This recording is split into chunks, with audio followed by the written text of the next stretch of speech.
वक्फ board की भूमि को लेकर पूरे देश में खलबली मची है।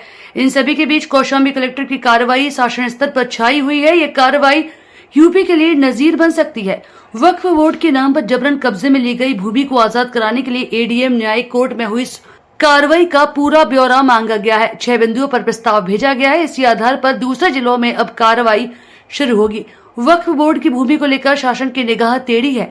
कहा जा रहा है कि वक्फ बोर्ड के नाम पर बेशकीमती भूमि पर कब्जा किया गया है। बंजर ग्राम सभा की भूमि पर कब्जा कर लिया गया है, जिसको लेकर शासन गंभीर है। कार्रवाई की तैयारी चल रही है। कौशाम्बी में कड़ा धाम में 96 बीघा जमीन का प्रकरण वर्ष 1950 से कोर्ट में चल रहा था, लेकिन निस्तारण नहीं हो पा रहा था। यह मामला तत्कालीन एडीएम न्यायिक डॉक्टर विश्राम की कोर्ट में चला। शासकीय अधिवक्ता राजस्व शिवमूर्ति द्विवेदी ने प्रकरण का गंभीरता से अध्ययन किया, जिसके बाद कार्रवाई शुरू हुई। सभी बिंदुओं की बारीकी से छानबीन करने के बाद आखिरकार वक्फ बोर्ड से 96 बीघा 1 साल पहले वापस ले ली। इस जमीन को सरकारी खाते में दर्ज करा दिया गया। वक्फ बोर्ड की जमीन की देखभाल करने के लिए तिलमिलाए थे, लेकिन उनकी दाल नहीं गली थी। अब पूरे प्रदेश में कार्रवाई शुरू हुई तो तत्कालीन एडीएम न्यायिक की कोर्ट में चली कार्रवाई का ब्यौरा मांगा गया। 6 बिंदुओं पर कार्रवाई के लिए शासकीय अधिवक्ता ने शासन को सुझाव भेजा और यह सुझाव स्वीकार कर लिया गया है, जिससे डीएम और अन्य अधिकारियों का मनोबल बढ़ा है।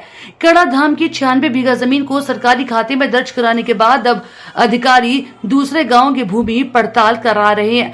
वक्फ बोर्ड को जमीन देने का नियम कानून अलग है। नियम के तहत यदि जमीन गई होगी तो वक्फ बोर्ड के पास रहेगी। यदि नियम विरुद्ध जमीन गई है तो उसे अब जिला प्रशासन वापस लेगा। सिराथू तहसील के रूपनारायणपुर, गोरियो, नारायणपुर, बंगाली, त्रिलोकपुर गांव में वक्फ बोर्ड की जमीन है और इनकी जांच हो रही है। शासकीय अधिवक्ता राजस्व शिवमूर्ति द्विवेदी ने बताया कि कड़ाधाम में 96 बीघा भूमि पर वक्फ बोर्ड गलत तरीके से काबिज था। तत्कालीन एडीएम न्यायिक के नेतृत्व में बारीकी से पड़ताल की गई, तब एक एक बिंदु का गहनता से अध्ययन किया गया। उसी के बाद सभी तथ्यों को कोर्ट में प्रस्तुत किया।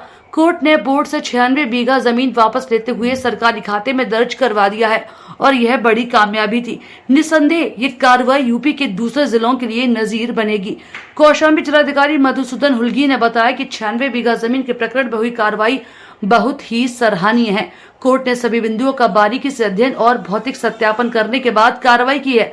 अन्य चल रहे प्रकरणों में भी जांच करवाएंगे। जांच के बाद यदि कार्रवाई के लिए पर्याप्त साक्ष्य मिलेंगे तो कार्रवाई करवाएंगे। ये वक्फ बोर्ड में पहले रजिस्टर्ड था, फिर जब डीडीसी न्यायालय में वाद चल रहा था उससे ये पता चला कि ये बहुत सारा ज़मीन ग्राम समाज की ज़मीन थी और उस पर ये पता लगाया कि क्या किस श्रेणी में दर्ज था और क्या ग्राम समाज की ज़मीन थी, क्या काश्तकारों की ज़मीन थी। इस समस्त बिंदुओं पे जब डीडीसी न्यायालय से ये परीक्षण किया गया कागजों का, उसके क्रम में न्यायालय से आदेश भी हुआ कि ये ग्राम समाज की ज़मीन है। तो इसलिए 96 बीघा की ज़मीन है जिसको वापस ग्राम समाज की ज़मीन में दर्ज किया गया है, जो पहले वक्फ बोर्ड के इसमें दर्ज था। इस जो जब्त की गई ज़मीनें हैं जिन पर कब्जा है, क्या कब्जा हटाने की कार्रवाई की जाएगी? बिल्कुल, अगर ग्राम समाज की ज़मीन में अगर दर्ज होते ही उस पर कार्रवाई होगी और जो भी हमारे ग्राम समाज की ज़मीन है उसको ग्राम समाज ज़मीन के ही नियत किया जाएगा और जन के हित में ही उसका उपयोग किया जाएगा।